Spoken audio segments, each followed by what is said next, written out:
And I'm delighted to welcome former England goalkeeper Paul Robinson. Paul, first of all, how are you feeling after last night? Delighted. More so with the result. The performance was coming. We'd hoped that the performances would get better. We saw them play in the group stages against the poor Croatia side. That they did okay. Scotland, they struggled to break down. We've sat here for a long time and talked about the abundance of talent in the team, and it's putting those players in not the correct formation, but the ones that play well together. You know, the three behind Harry Kane. He's made his formation very clear. Changed it last night, which, to be fair, at the start I thought I didn't like. I thought they'd matched the Germans up, and I was disappointed the way they started. We quite often, as an England team, defend our weaknesses rather than playing to our strengths. But we matched them for 70 minutes, and then he brought Jack Grealish on, which made the difference. Absolutely delighted. I'm just disappointed that I'm not in the country to feel the feel-good factor, which seems to be coming back. Obviously, read the reports, read the press out here, look at the pictures. We get the live pictures from the game last night, and it almost emulates Euro '96 already. Going into the tournament, there was question marks over Jordan Pickford. Well, those question marks have gone now, haven't they? He's done extremely well. I think since the middle of this season, when there was an international break and there was two friendlies, and Gareth Southgate didn't play him. He actually played Nick Pope in both of the friendlies, I suspect in order to give him more caps before this tournament coming up. But he came out and said, Jordan Pickford's my number one. And I think from then, he's grown in confidence. He's gone to a different level. I know that he's been working with a mind coach, psychologist that keeps his concentration. And you can see that because times in his game, he gets sucked into situations that he shouldn't have got brought into.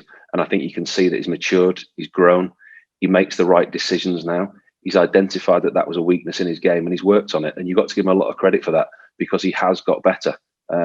As I say, even at his age, since the beginning of this season, probably, he's improved. He's got better. He's improved on his mental state. His ability as a goalkeeper has never been in doubt. It was always his mental state and his wanting to get involved with situations that he maybe shouldn't have got involved with.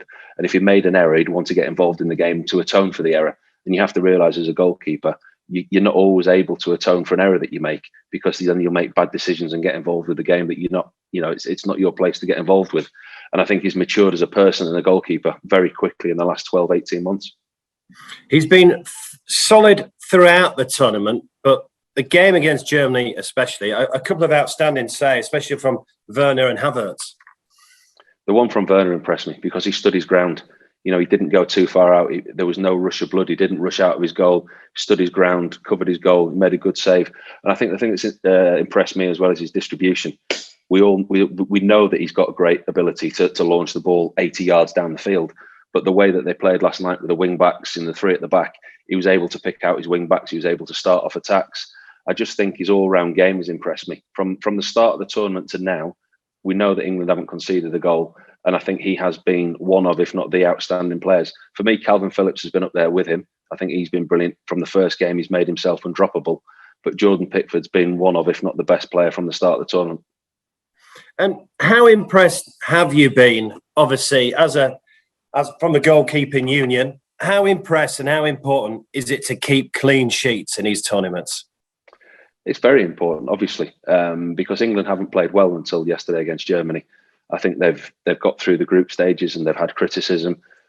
As I say, we talk about the final 2/3 of the field and we know the quality that they've got. And there was always a question over England's defensive weaknesses. But clean sheets are not always down to goalkeepers. Clean sheets are down to the defence as well. You pride yourself as a goalkeeper on clean sheets, but it's a lot to do with the people in front of you as well. I think John Stones and Harry Maguire last night, I thought they were outstanding. And I thought as the game developed, the game got later, England took the lead. It was a real performance by the whole team, a defensive performance. They showed resilience, they showed toughness, but clean sheets win you games. So many matches, and it's an old cliche, so many managers will sit there and go, we build our performances on clean sheets, we build results on clean sheets. If England are not going to concede a goal, they're not going to go too badly wrong in this tournament. And you look at what they've got ahead of them. Germany, for me, last night was the hardest game between them and the final. But they can't now be complacent. I think they need more creativity in the team. I'd love to see Jack Grealish start, but clean sheets is the basis of success. And what does Maguire add to that, back five now, do you think? Do you know what? I don't know that it'll be a back five moving forward, depending on, they're obviously going to play the Ukraine next. I don't think they will play a back five against the Ukraine because the Ukraine play a 4-3-3. Zinchenko plays in midfield, tucked in. They'll play three up front, Yarmouk, Yarmolenko, and they'll actually have a go at England. I was actually very pleased that they won last night. I know they won with the last header in, the last minute of the game. But I think for England, the best team that they could play is the Ukraine because the Swedes would have sat deep. We know what they do. They play 4-4-2. I think against England, it would probably have been a 4-5-1. And they'd have said, break us down. As soon as England lost possession, they'd have sat deep and said, come and break us down, which England at times are methodical, they're slow, and they find it hard to do.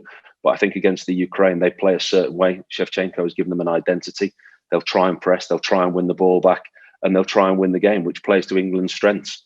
I think with the back three last night, he played a system to suit the opponents that they were playing against. And I do think against the Ukraine, he will revert back to the four and play more offensive players.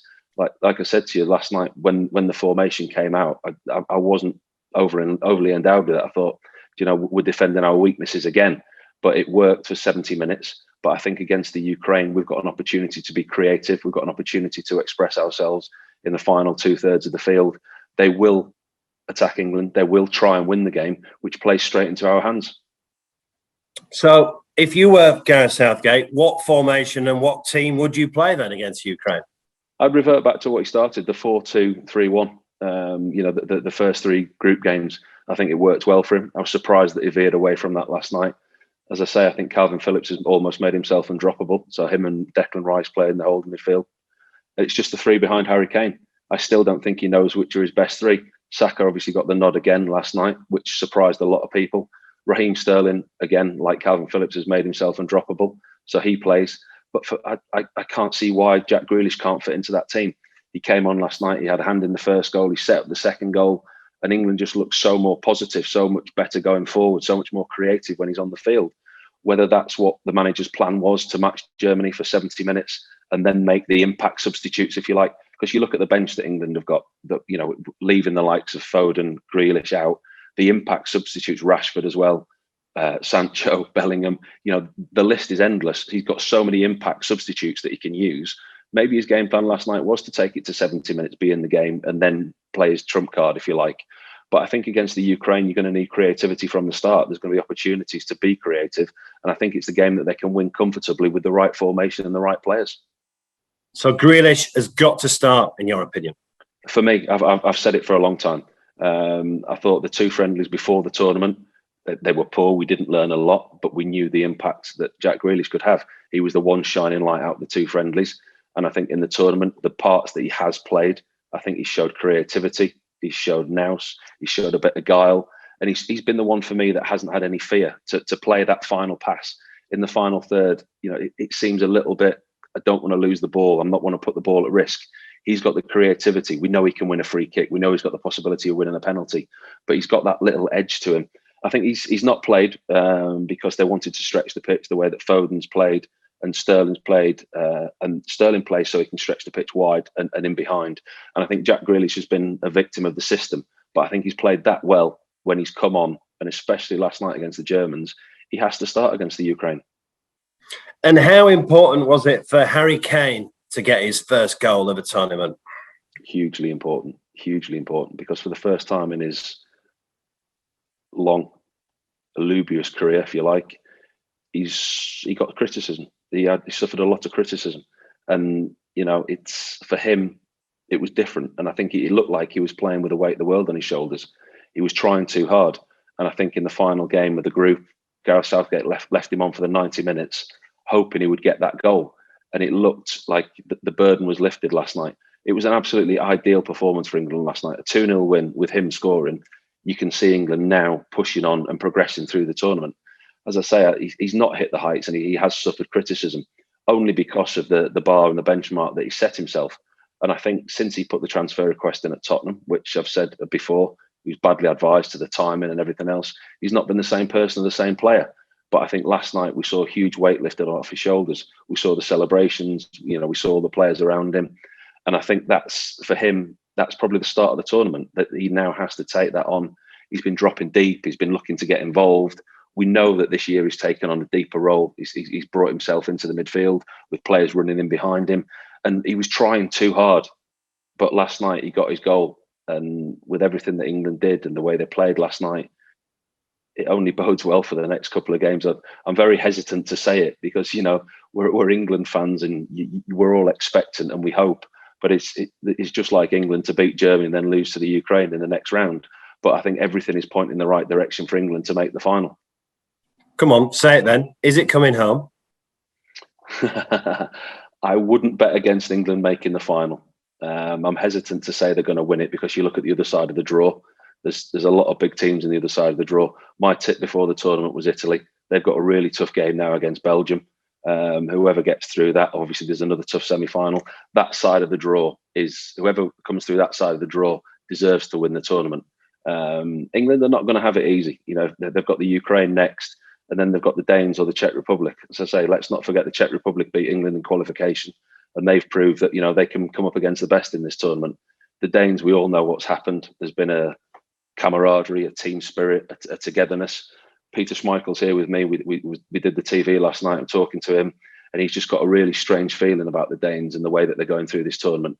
They crept in through the back door. You know, they all almost didn't qualify. And the Ukraine last night, they only qualified for the last 16 because of Sweden's late goal, and then they go and knock Sweden out in the last 16. So there's a few twists and turns in this tournament. I wouldn't rule out the Danes, and I think it'll be a very, very tough game for England, but they certainly have got the easiest route to the final if you look at the other side of the draw. Paul Robinson, thanks ever so much for joining us.